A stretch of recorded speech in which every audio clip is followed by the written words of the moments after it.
بسم اللہ الرحمن الرحیم، السلام علیکم۔ میں ہوں سیبی کاظمی، آپ دیکھ رہے ہیں فیس بک اور یوٹیوب۔ ہفتہ 21 فروری کا یہ دوسرا ویلاگ آپ کے سامنے۔ پہلے اہم خبریں اور ان کی تفصیل۔ سب سے پہلے تو عمران خان کا علاج، حکومت کمپنی اپنی ہار تسلیم کر رہی ہے، خان کو اسپتال منتقل کرنے کی تاریخ بتا رہے ہیں کہ انجیکشن لگانے کا یہ معاملہ، لیکن اس میں واردات کیا ہے یا سچ ہے؟ خان کے مطالبے پر رانا ثناءاللہ نے بھی آج بھانڈا پھوڑا ہے اور اسٹیبلشمنٹ کی 4 جماعتوں کی نون لیگ سے ہٹ کر ایک بڑی بیٹھک ہوئی۔ نئی کھچڑی بھی پک رہی ہے۔ خیبر پختونخوا میں رجیم چینج آپریشن کی کوشش، گورنر راج کی تیاریاں، سہیل آفریدی کو گرفتار کرنے کا منصوبہ اور ان کے جو مہرے ابھی راہ ہموار کر رہے ہیں نئے لوگوں کی، اس پہ بھی بات کرتے ہیں۔ اور غزہ امن بورڈ میں پہلا کمانڈر، یہ نیا کمانڈر کون ہے؟ فیلڈ مارشل کے حصے میں کچھ نہیں آیا۔ ٹرمپ نے اپنے ذاتی کرپٹو میں ڈالرز مانگ لیے، کہاں سے دیں گے؟ انتہائی مشکل کے خزانہ خالی، اور عرب امارات نے بھی پیسے واپس مانگ لیے ہیں۔ شہباز شریف اسحاق ڈار کے دوروں سے کوئی فرق نہیں پڑا۔ سعودی ولی عہد کی یمن اور سوڈان کے معاملے پر شیخ تیون، جو نیشنل سیکورٹی ایڈوائزر عرب امارات، جس کے بھی فیلڈ مارشل سے ملاقات ہوئی، اسے خط امریکہ کو بھی کاپی بھیجی۔ سوڈان کی جنگ میں نیا تنازع اور پاکستانی جہازوں کی فروخت کے معاہدے بھی، لیکن یہ پیسہ کہاں جا رہا ہے؟ خزانہ تو پھر بھی خالی۔ اور دہشت گردی کی نئی لہر، آج پختونخوا میں بنو میں فوج پر بڑا خودکش حملہ ہوا، لیفٹیننٹ کرنل ایک سپاہی سمیت 2 لوگ وہاں پہ جاں بحق۔ کرفیو لگا ہوا ہے، معدنیات بھی نکل رہی ہیں۔ اور ایران میں جو رجیم چینج میں ناکامی کے بعد اب کیا فوج، زمینی فوج کون بھیجے گا؟ اور بنگلہ دیش میں بڑا انٹرسٹنگ معاملہ، نگران وزیراعظم نے 16 مہینوں میں 9 ارب ڈالر خزانے میں اضافہ، 9 ارب۔ اور یہاں غریب عوام کی عیاشیوں میں مریم کے بعد اب شہباز شریف بھی ہیلی کاپٹر نیا جہاز خریدنے لگے۔ اور آج میں آپ کو دینی اعتبار سے بھی، آپ کو پتہ ہے رمضان کا مہینہ، کچھ اہم باتیں بتاؤں گا، غور سے آپ نے سننا اور سمجھنا ہے۔ لیکن سب سے پہلے جو اسٹیبلشمنٹ نے، حکومت نے خان کے علاج کے لیے 25 تاریخ کا اعلان کیا، بدھ کا دن، کہ عمران خان کو اسپتال لے کے جائیں گے، دوسرا انجیکشن لگوائیں گے، خان کا علاج جاری رکھیں گے۔ یہ اب کہہ رہے ہیں ہم اسے خفیہ نہیں رکھے۔ صالح ظفر نے خبر دی کہ خان کے خاندان کو اعتماد میں لیں گے۔ تاریخ کا اعلان انہوں نے شفا آئی ٹرسٹ میں ظاہر انجیکشن لگوانے کے لیے کیا۔ اب ذرا عقل سے سوچیں، وہاں اتنے بیوقوف تو نہیں کہ عوام اتنی اکٹھی ہو جائے اور یہ وہاں علاج کے لیے لے جائیں خان کو۔ 24 سے 48 گھنٹوں میں انجیکشن لگوا دیں گے شفا آئی ٹرسٹ میں لے کر، اور خاندان کو پھر بعد میں خبر دے دیں گے ہم نے انجیکشن لگوا لیا، خان صاحب کی آنکھ بہتر ہے۔ اب اس پہ دیکھیں، خیبر پختونخوا کی حکومت میں سہیل آفریدی نے آج بڑا اہم اعلان کیا کہ ہم کیوں عمران خان کے اس معاملے پر کال اور یا بڑی تحریک نہیں چلا پائے، کہ ایک تو عمران خان کے علاج سے لوگ انکار کر دیتے اور یہ عمران خان کا علاج روک دیتے۔ ظاہر ہے نشے میں بدمست ہاتھی ہیں، ہم اس دوران کوشش کرتے اور کوئی نقصان پہنچتا، کوئی رسک لیتے۔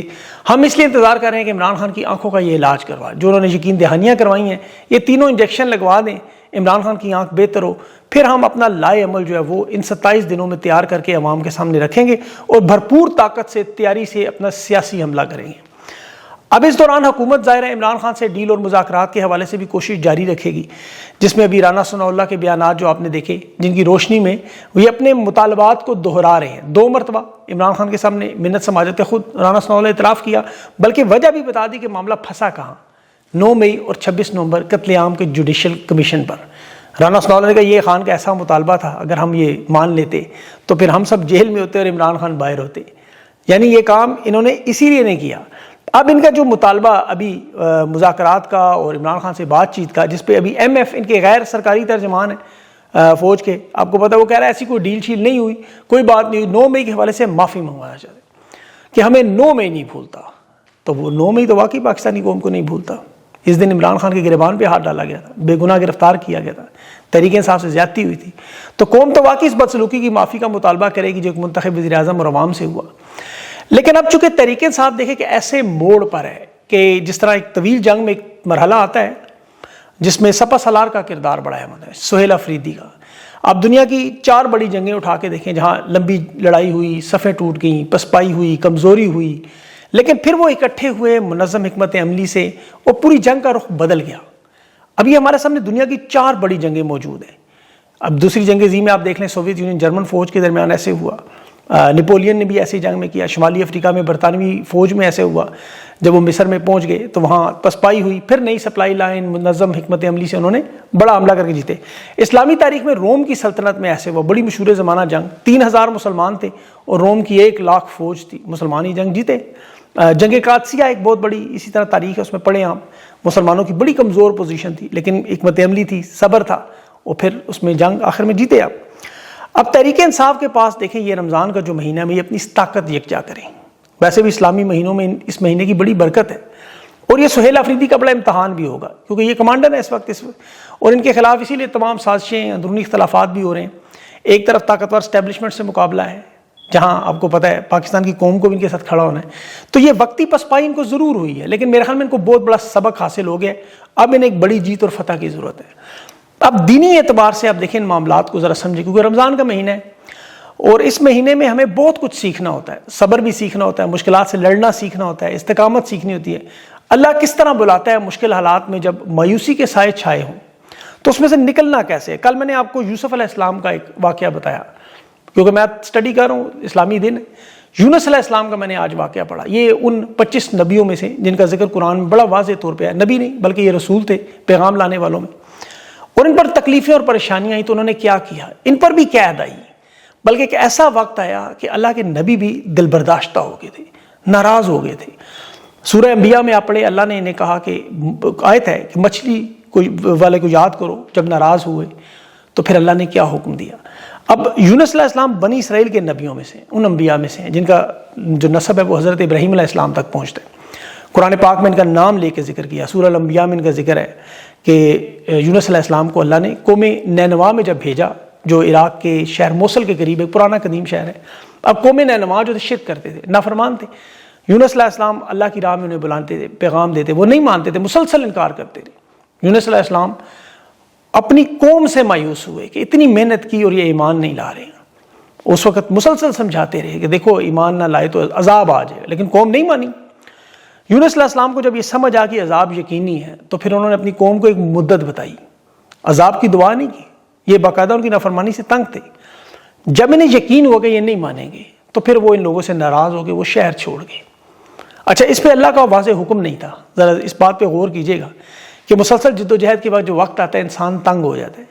جیسے ہم لوگ کبھی کبھی فرسٹریٹ ہو جاتے ہیں، یار کچھ نہیں ہو رہا، یہ سارا 3 سال ہو گئے، یہ کوئی انہونی بات نہیں ہے۔ میں اکثر کمنٹس میں بھی دیکھتا ہوں، لوگوں کی باتیں بھی بار سنتا ہوں۔ اکثر و بیشتر جب ہمیں نتائج اپنی مرضی کے نہ آئے تو ہم جلد بازی میں سوچتے ہیں کہ اس کا حل کیا ہوگا۔ اب یونس علیہ السلام بھی اسی طرح اس قوم کے رویے سے مایوس تھے، چلے گئے سمندر کے، کشتی میں سوار ہوئے۔ اب روایات جو قرآن کی آیات کے مطابق ہے، کشتی طوفان میں پھنس گئی، لوگوں نے کہا اس کشتی کو ہلکا کرنا ہے، قرآن اندازی کی گئی کہ کسے سمندر میں پھینکنا ہے۔ قرا جو نام تھا وہ یونس علیہ السلام کا آیا، انہیں کھلے سمندر میں، بحیرہ روم میں، جو عراق کے پاس دریا ہے، آپ کو پتا ہے سمندر، وہاں پھینک دیا۔ اب ان کی مشکلات کا ذرا اندازہ کریں۔ قرآن کے مطابق یہ 3 طرح کے اندھیروں میں تھے، ایک رات کے اندھیرے میں، ایک سمندر کے اندھیرے میں، اور تیسرا مچھلی کے پیٹ کا اندھیرا۔ مطلب ہم تو قید تنہائی کی بات کرتے ہیں نا، جیل میں کسی سیل کی بات کرتے ہیں، یہاں 3 طرح کے اندھیروں کی اللہ نے بات کی، رات کی، سمندر کی، پھر مچھلی کے پیٹ کی۔ مکمل تنہائی اور بے بسی۔ ذرا سوچیں، مچھلی نے نگل لیا، کھایا نہیں، نگلا، وہ اتنی بڑی مچھلی تھی۔ اس بے بسی کے عالم میں یونس علیہ السلام نے پھر پکارا خالق کائنات کو، اور وہ بڑی مشہور دعا ہے کی، لا الہ الا انت سبحانک انی کنت من الظالمین، کہ اللہ معبود تو ہے، پاک ہے، بے شک میں ہی ظالموں میں سے۔ اب دیکھیں نبی گناہوں سے پاک ہوتے ہیں، معصوم ہیں، اللہ کی وحدانیت کا اقرار کیا، اور اللہ نے ہر قسم کے ان کے عیب کو تسلیم کیا، غلطی کو تسلیم کیا۔ یہ آجی کے ساتھ گڑ گڑائے، کشتی میں سوار ہوئے، طوفان میں آئے، سمندر میں پھینکا، مچھلی نے نکالا، اللہ نے انہیں محفوظ رکھا۔ یعنی اللہ نے ہمیں سمجھایا، یہ قدرت کا مظاہرہ کیا کہ اگر یہ تسبیح کرنے والوں میں سے نہ ہوتے تو قیامت تک مچھلی کے پیٹ میں رہتے۔ اس بات پہ غور کریں، میں دوبارہ دہراتا ہوں کہ اگر وہ تسبیح کرنے والوں میں سے نہ ہوتے تو قیامت تک مچھلی کے پیٹ میں۔ کتنا بڑا ورد اللہ نے آپ کو بتایا کہ مشکلات میں کرنا کیا ہے۔ اب یہ چھوٹی سی بات ہے جو ہم جلدی میں سوچتے ہیں کہ کشتی کی طرف بھاگے۔ میں نے ایک سہارا دیکھا، یوسف علیہ السلام جب جیل میں تھے، انہوں نے بھی ایک وزیر کو کہا تھا، عزیز مصر کو صرف بتانا کہ یوسف جیل میں ہے، اللہ نے 6 سال قید میں ڈال دی۔ تو یہ ہمیں سمجھانے کے لیے، خیر یونس علیہ السلام کی قوم واحد قوم تھی، یاد رکھیں کہ عذاب جب آثار نظر آئے تو انہوں نے سچی توبہ کی، اور قرآن پاک میں بڑا منفرد واقعہ ہے کہ انہیں اللہ نے معاف کیا، مطلب ان کے اوپر وہ سختیاں نہیں آئیں، آزمائش نبی کے اوپر آئی، اور اللہ نے پھر اس کا طریقہ بھی بتایا اس میں سے نکلنا کیا۔ تو یہ مشکلات سے ہمیں گھبرانا نہیں ہے، یہ ورد کرنا ہے جو یونس علیہ السلام کی دعا ہے جب بھی مشکل ہو۔ دیکھیں ان کی قوم بھی ایمان نہیں لا رہی تھی، عذاب ان کے اوپر آ رہا تھا، لیکن اللہ نے توبہ قبول کی، نجات دی۔ تو اسے دینی اعتبار سے، چونکہ رمضان کا مہینہ ہے، اس میں اپنے آپ کو مضبوط کریں۔ پھر اب جو سیاسی اعتبار سے بات کروں، دنیاوی اعتبار سے، تحریک انصاف کے اندر جو چل رہا ہے، اندرونی اختلافات، سینئر قیادت کے لوگ حکمت عملی نہیں بنا سکتے، ایک دوسرے کو ناکام کرتے ہیں، گروپ بندیاں ہیں، ٹانگیں کھینچنا ہے، ایک دوسرے کو ناکام کرنا ہے۔ اب یہ عمران خان کو اس کا نقصان ہوتا ہے، ان کے اوپر سختیاں بڑھتی ہیں. تحریک انصاف کے جو عہدیدار ہیں، پارلیمنٹیرین ہیں، سینٹ میں ہیں، قومی اسمبلی میں ہیں، صوبائی اسمبلی میں، نشستوں میں، یہ اوپر سے نیچے تک دوسری ٹانگیں کھینچتے ہیں. ابھی آپ دیکھیں تازہ ترین وہ علی امین گنڈا پور جیسے لانچ ہوئے، جہاں ایک طرف تو اسٹیبلشمنٹ جو تحریک انصاف کی قیادت کو ڈسکریڈٹ کر رہی ہے، بد اعتمادی پھیلا رہی ہے، تو دوسری طرف ان کے ہر دوسرے تیسرے درجے کے رہنما کو سامنے لا کے دھڑے بنا کر سہیل افریدی کو روکنے کی کوشش، وجہ کہ وہ علیمہ خان کا ساتھ دے رہے ہیں. آپ ان کے بیانات دیکھیں کہ جس شخص نے عمران خان کو جیل میں ڈالا، قید تنہائی میں ڈالا، رسائی بند کی، ادویات بند کی، ملاقاتیں بند کی، خان کی بینائی چھیننے کی کوشش کی، پارٹی کو تباہ کیا، اس کا یہ نام لیتے ہوئے ان کی زبانوں پر فالج ہو جاتا ہے. لیکن علیمہ خان ہوں، بشرا بی بی ہوں، ان کی بہنیں ہوں، یہ اچھل اچھل کر ایسے آتے ہیں. اب یہ کوئی ثبوت نکال رہا ہوتا ہے، کوئی کمپین چلا رہا ہوتا ہے، کوئی علیمہ خان پہ، کوئی بشرا بی بی پہ، کوئی ان کی بہنوں پہ، کبھی خان کے بھانجوں پہ. خان پاکستان کی تاریخ کا ایک بڑا مظلوم سیاستدان ہے، جس کی مقبولیت کا لیول اس لیول پہ ہے کہ وہ تو چھوڑے، اس کا خاندان بھی ان حملوں سے محفوظ نہیں. یہ روز فوجی گروپ کے نمائندے ایک نئی تحریک چلاتے. ابھی پاکستانی بڑے صحافی میں سہیل بڑائی، طلعت حسین کے آپ کالم اور بیانات دیکھیں، مین سٹریم میڈیا پر بیانات دیکھیں، یہ کیا بیانیاں بناتے ہیں کہ علیمہ خان عمران خان کے تخت پر قبضہ کر رہے ہیں. پتہ ان بدبخت لوگوں کو مریم نواز اپنے والد کی بیماری کے لیے نکلی، نصرت بھٹو اپنے خاوند کے لیے نکلی، کلثوم نواز مرحومہ اپنے شوہر کے لیے نکلی، وہ کبھی نظر نہیں آئی، کبھی انہوں نے ایک لفظ نہیں کہا. مریم نواز نے اپنی زندگی میں نواز شریف کو مائنس کیا ہوا، لیکن یہ علیمہ خان جو علاج کی بات کرتی ہے، کہہ رہے ہیں جی تخت پر بیٹھنا چاہیے. تخت کے حالات آپ دیکھیں ذرا عمران خان کے، کہ 3 اسپتال اس نے اس قوم کو دیے، آنکھیں دینے والا 43 کروڑ روپیہ کل اس کے نام پہ اکٹھا ہو گیا، اور اس کی آنکھ کا علاج اس کی مرضی سے نہیں ہو رہا. پھر یہ جو صحافی چھوڑتے ہیں وہ جی سہیل افریدی رات کی ڈگی میں کور کمانڈر سے ملنے چلا گیا، سہیل افریدی کمپرومائز ہو گیا. اب انہیں پتہ ہے ایک سہیل افریدی رہ گیا میدان میں، اسے کسی طرح ناکام کر کے اپنی ناکامیوں کا بدلہ لے لیں، ڈسکریڈٹ کر دیں تاکہ پیچھے کوئی رہی نہ. اب دیکھیں بظاہر آپ کے سامنے پارٹی ختم ہو نظر آتی ہے، ختم ہو جائے گی اگر یہ اسی طرح ان کے معاملات چلتے رہے. لیکن دوسری طرف اگر یہ جمع رہے تو عید کے بعد حالات مختلف ہو جائیں گے، کیونکہ اسٹیبلشمنٹ اور فوج جو ہے وہ اس وقت فیلڈ مارشل یا فارم 47 کے جرنل یہ دلدل میں پھنسے ہوئے ہیں، دھنسے ہوئے ہیں. یہ جو میدان انہوں نے اپنے لیے چوز کیا ہے غزہ کا، جہاں ڈونلڈ ٹرمپ کو اپنی مجبوریاں بتا رہے ہیں کہ جی براہ راست تو وہاں فوج بھیجنا بڑا مشکل ہے، اسرائیل کو سریعام تسلیم کرنا مشکل ہے، ایران کے اندر زمینی فوج بھیجنا مشکل ہے. یہ یاد رکھیں ایران پہ فضائی حملوں سے رجیم چینج نہیں ہوئی، وہاں مظاہرین سے نہیں ہوئی، تو اندر سے اب فوج بھیجنی ہے، جس پر میں نے پچھلے ویڈیو میں بات کی. اب یہ امریکہ کو بتا رہے ہیں اس سے ہماری سلامتی اور بقا کو خطرہ ہے. بے شک ہم مار پیٹ کے ثانیہ مرید کے بعد ہم نے سارا کچھ دبا لیا، لیکن یہ معاملہ اتنا حساس ہے کہ ہمیں نہیں پتا کس طرف جائے گا. پھر اوپر سے ٹرمپ کے اکاؤنٹ میں جو پیسے جمع کروانے وہ بھی نہیں ہے. بورڈ آف پیس میں بورڈ کے نیچے ٹرمپ نے بٹھا کے PIA کا روزویلٹ دستخط کروا لیا. اور پھر اوپر سے غزہ میں جو امریکی فوج کے general Jasper international stabilisation force کا کمانڈر بنایا، کہہ رہے ہیں اس کی اب بیعت کریں. نیچے فوج بے شک انڈونیشیا، پاکستان، آذربائیجان کی لے جائیں. تو ان کے لیے بہت بڑا مسئلہ یہ بھی ساتھ بنا ہوا ہے کہ سعودی عرب عرب امارات کے درمیان یاد رکھیں جو تنازع سوڈان ہے، یمن ہے، آج محمد بن سلمان نے عرب امارات کے نیشنل سیکورٹی ایڈوائزر شیخ تیون کو ایک خط لکھا اور امریکہ کو بھی کاپی بھیجی. اور یہ وہ شخص ہے جسے فیلڈ مارشل کی 2 دن پہلے ملاقات ہوئی. اب سعودی عرب بظاہر پاکستان سے کچھ نہیں کر رہا، اور عرب امارات تو پیسے مانگ رہے اپنے. شہباز شریف اسحاق ڈار کے دورے کامیاب نہیں ہوئے. اب ایسے حالات میں جہاں یہ نہج پر پہنچے ہوں، پھر اوپر سے اندرونی حالات میں دہشت گردی چل رہی ہے. ابھی بنو میں دیکھیں دہشت گردی حملے میں ایک کرنل ایک فوجی جاں بحق ہوئے. وہاں پہ وزیرستان میں کرفیو لگا ہوا ہے، لیکن وہ سوشل میڈیا پہ ویڈیوز آ رہی ہیں، وہ مدنیات کی گاڑیاں نکلتی نظر آ رہی ہیں. ایک طرف معیشت کے حالات آپ کو پتہ ہے، پاکستانی جہازوں کے فروغ کے معاہدے ہو رہے ہیں، لیکن وہ اسٹیٹ میں کوئی پیسے نظر نہیں آ رہے. یہاں دوسری طرف یہ بنگلہ دیش آپ کے سامنے نگران حکومت نے $9 ارب کا اضافہ کیا ہے، نگران حکومت نے. اور یہاں معاشی حالات یہ ہیں کہ 1 ارب بھی نہیں آ رہا کہیں سے. سیاسی عدم استحکام، بدامنی، خارجہ پالیسی کے حالات، بے شک ٹرمپ سے جفیاں ہوں، نتیجہ کوئی نہیں.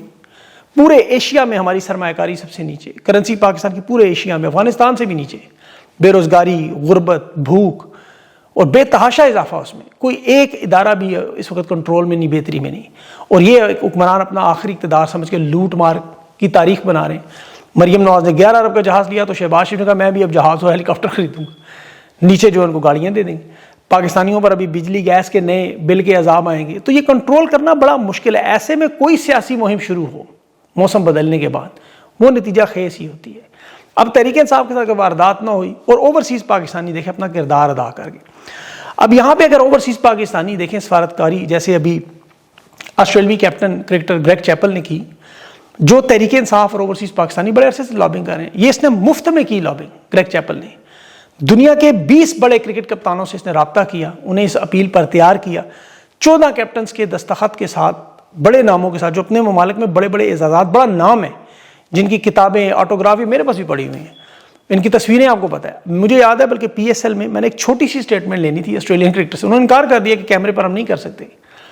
یہاں وہ سنیل گواسکر پہ کام دے رہے ہیں، سر ایئن بوتھم خانقاہ 1996 کا کیس لڑنے والا، وہ بیان دے رہے ہیں، آسٹریلین سینیٹر دے رہے ہیں، کینیڈا کے ممبران پارلیمنٹ، سری لنکا کے ممبران، جنوبی افریقہ کے عالم، گلوبل سول سوسائٹی کے 40 ممبران، اور اس میں فلسطین غزہ کے صحافی تک شامل ہیں، اقوام متحدہ کے نمائندے شامل ہیں، ترکی کے شاعر شامل ہیں، انسانی حقوق کے وکیل شامل ہیں، اتنے بڑے بڑے نام ہیں، پوری لسٹ ہے۔